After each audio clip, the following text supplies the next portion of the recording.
I like to call Peace Please my briefest poem and my best published one. It's gone all over the world, hundreds of thousands of copies. Given 20 minutes, I was thinking of how my wife and I used to share the stage when she was still alive with me. And luckily, as writers, we can still do that. So that's what I've done. I'm going to read straight through and let the pieces explain themselves, read them as a piece as a whole, and think of it as a conversation across about 20 years between the two of us.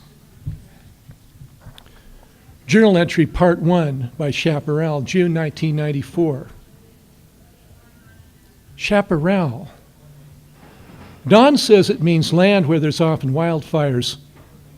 The dictionary defines it as shrub growth usually found in the southwest U.S. I am most familiar with the dictionary definition, but I am most intrigued with Don's fireland, the blending of my last name with the first letter of his. This is land, he tells me, characterized by the diversity of its ecosystem, the beyond resiliency of it, given the many fires which devastate the environment with some frequency, the sheer inventiveness, or if not that, then surely the resourcefulness of the ecosystem. New species, or rather species formerly not a part of it, appearing and thriving where others have perished. Foothills and mountains, charred, devoid of ground cover, of watershed, long, deep valleys in between them and the coast. Rich farmland, ranches, mists soothe the ashy highlands, penetrate the craggy and contoured surfaces with sufficient water to reconstitute. The metaphor speaks to my soul. I resonate with these rich, ravished lands. On Guarding the Process, excerpts, part 1, by Uncle Don, March 28, 3:55 p.m. For most, there is nothing to see. She is not here, only remains. Soul passed forward, and yet I feel strange apprehension sending her off. Another step, more final, after death. Mr. Owens greets me in the lobby, short and round like a character actor mortician, but quick to smile. A man of humor, not stupid, morbid, insensitive. We don't usually do this, but I'll guide you to the crematory, show you how it's done. Then you can be nearby. Won't see much. Maybe heat out the chimney. Let's go back. There is no going back. Buck's Last Day, story by A.E. Burdock, excerpt from a novel by Chaparral. You say you knew Buck when you were both alive? Nice of you to stop by. Yes, you heard right. Today's Buck's last day. We're giving him the royal send-off tonight. Forsythia, she's his closest friend. She's having a rough time because she's still unwilling to go. But she's crazy about the boy. Anyone can see that. He's more than a little sweet on her, too. Hope you can stay and enjoy the celebration. Meet some of the folks. One thing a lot of people don't realize is that you don't have to go. Just because that corridor opens up and all you see is white light, and just because looking at it makes you feel all warm and peaceful, and just because you sense that someone kind and friendly has descended to where you are for the purpose of assisting you, does not mean you have to go. Take me. I've seen that light and I felt all those feelings a number of times, and I've said, no thanks, every time. Oh, I reckon I'll go eventually. Some people never even see the corridor, or haven't yet at any rate. And some folks wish they're up and away before their vitals have stopped flickering on the ICU. A lot of the stories you hear about the folks who don't go, it's because most of them are attached to a particular home or to someone else in the neighborhood who isn't ready to go or who hasn't passed on yet, or they're holding on to memories they can't or won't let go of, that some of us here, we stay put because some of us, we're just not interested in any newfangled state of consciousness. No siree, we like things just the way they are. Fear by Uncle Don, May 3rd. Not of just being alone, not of her, no longer her, in bed beside me. Of a world got strange, while we paid heed to life instead of it. I had no idea how strange it got while we stayed in, confounded by the news, but out of touch with where it happened. Touching, holding each other, and that strangeness at bay, secure knowing together it was harmless.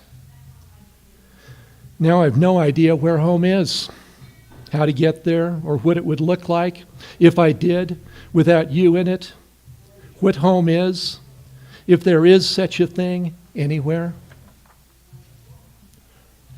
Journal entry part 2 by Chaparral. Workaholics, Don and I.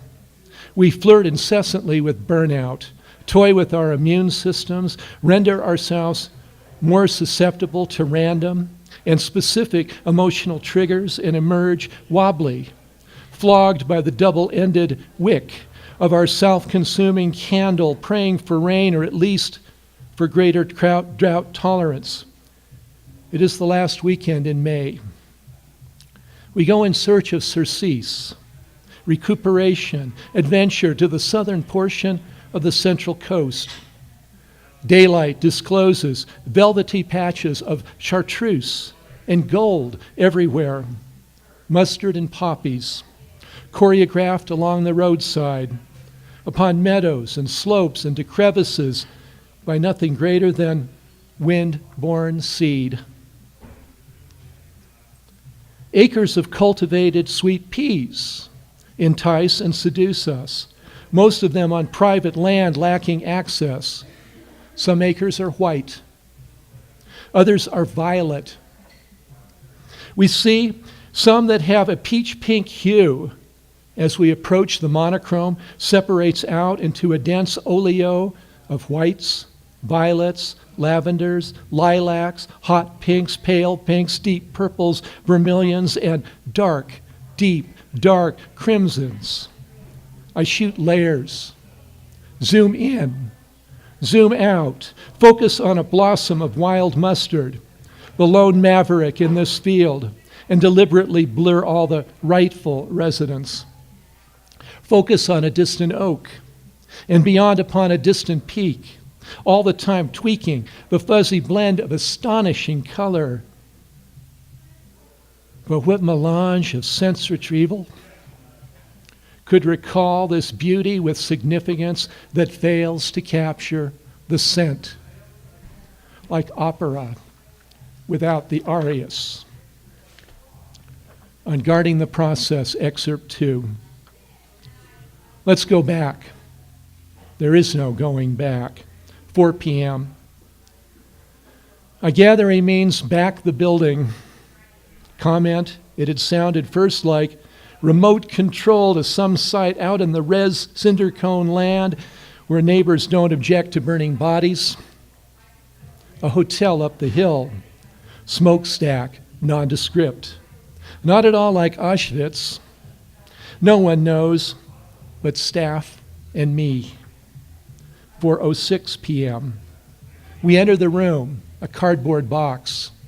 Remains. I am moved to touch it. Something in me wants to rip it open. Hug one last time, or better, steal her away. I know she's not there, I tell Norville. Yet there's something makes me balk as though it must be biology, I add, and he agrees. 4:09 p.m. Sorry I was late, says Mr. Owens. must be 1,200 degrees, so no pollution. I say, the neighbors must appreciate that. You'll see turbulence out the chimney, park nearby, and that's about as close as you can get. Will be no close in flesh again. 4:13 p.m. This token goes with her to identify remains. Markings signify 88 pounds, clothed, gender, no pacemaker, etc. 4:15 p.m. 2.5 hours. Ashes wait overnight, processed tomorrow. Why am I here? Complete finality. Rite of passage. Poetry is an afterthought, not a plan. Must do something with this vigil. Chaparral, by Chaparral, April 1995. It's true, I shall not see this spring turn into summer. Shall miss this time the emerald and chartreuse of rain-thrust grasses fading ecru in the rolling hills, along the coast and in the valleys. Yes, it's true, I shall soon die.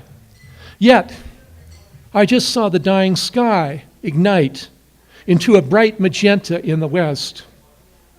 A brief reprise of energy, a neon fruit which quickly burst and spattered, plucked and swallowed whole by encroaching night.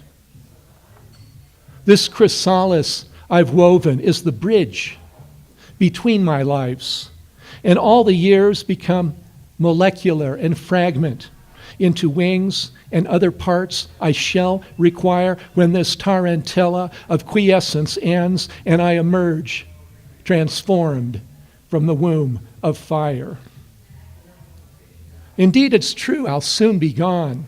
The mirror pulls me through with urgency. An astral force? A vortex? Who's to say? Tomorrow's gold will spray itself upon the fading dregs of night, and crimson dawn will find these residues of useless self discarded in the ashes, while millions of vermilion poppies streak across the desert floor. Long, long, long distance relationship by Uncle Don, May 23rd. They say sometimes it works. You can stay connected with the dead. One-way communications. He speaks, she listens, or not. A dream sometimes so realistic, you almost touch and then wake up. Dream coitus, unzipped, uncluttered, with sensual encumbrance. Pulse quickens, as though, oh God! And then the night, endless, silent, empty. You kick yourself. Which herb, which yogic practice, how much masturbatory abstinence yielded sublime puffballs of non-intimacy, feigning intercourse, or at least release? Ghosts! Fucking ghosts!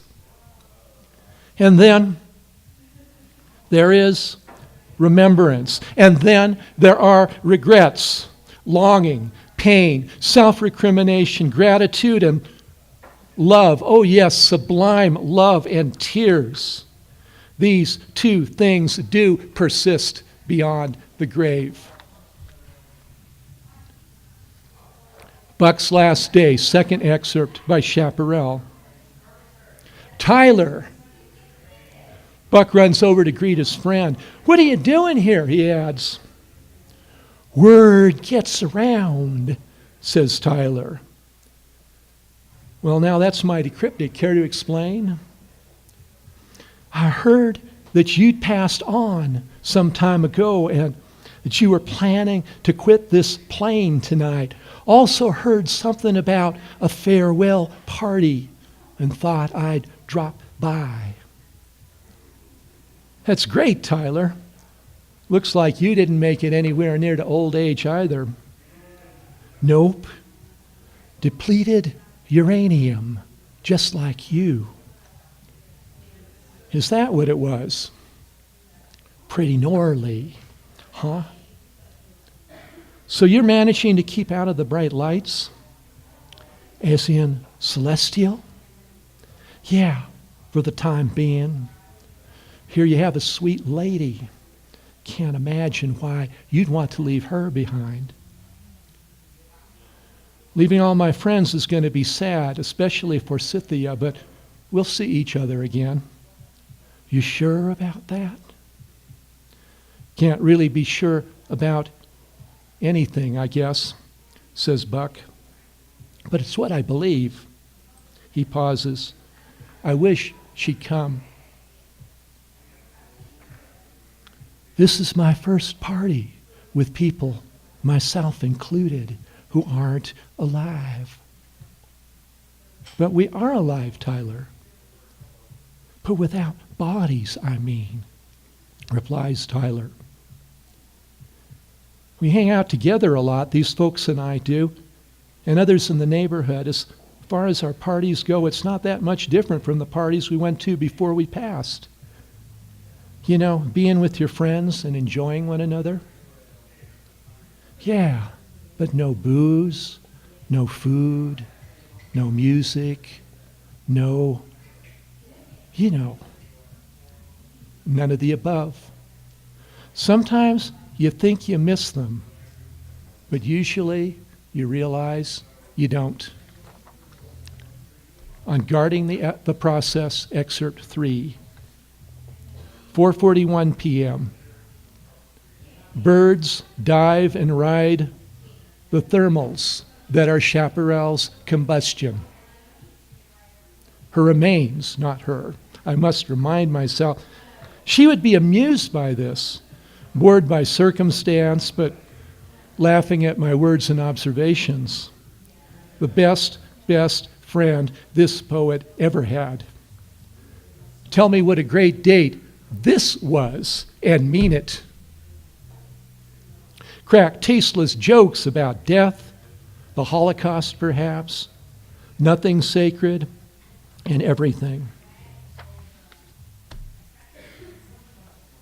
5 months later, excerpts by Uncle Don, August 29. She is in the trunk.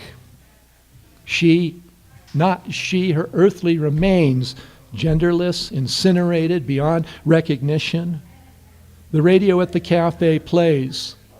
I want to fall in love with you. Things have happened. Crush level broken heart several times, great pain. Kitty cat almost dying twice. The one earthbound spirit lets me know daily someone loves me. I ground myself. I move, step through grief and loss, pace away an injured heart. Training for the Life Olympics, professional category. None of us remains an amateur at this for long. On the one hand, it feels like the unmeek have finally cashed in. On the other, everyone is crying or taking chemical measures to dry up all their tears. Something terrible is coming, and its human victims are clawing one another to the bone for the bragging rights on who can best describe the beast. And me, constant advocate for Chaparral's not giving up her ghost, now sounding a lot like she did as death approached. My human expiration date, my overwhelming lack of usefulness. And now I'm taking Chaparral to a resting place. Not the Chaparral I loved, just a box of incinerated remains that's been waiting for the right moment, sitting in one place with me, basically moving things around it. And I'm still finding tears. She wanted to love everything, even the cancer. She did not even like the idea of killing something that would otherwise kill her. We tried out the words dancing, negotiating, transforming, healing. The disease closed in and ate her up. Lompoc Soundbites by Chaparral, June 1994. Stars pollinate the night. Fire lurks beneath the chaparral, and beneath the fire, more wildflowers. Few poppies remain. A bit of maize mustard clings. One tiny lupin. Starlight whirls through mist. Deeply toned reddish-orange haze augurs reflection. Or perhaps absorption. I do not know. I see a tiny fish swimming, Father, its entire body convulsing with the effort. Mother, do you hear the wind?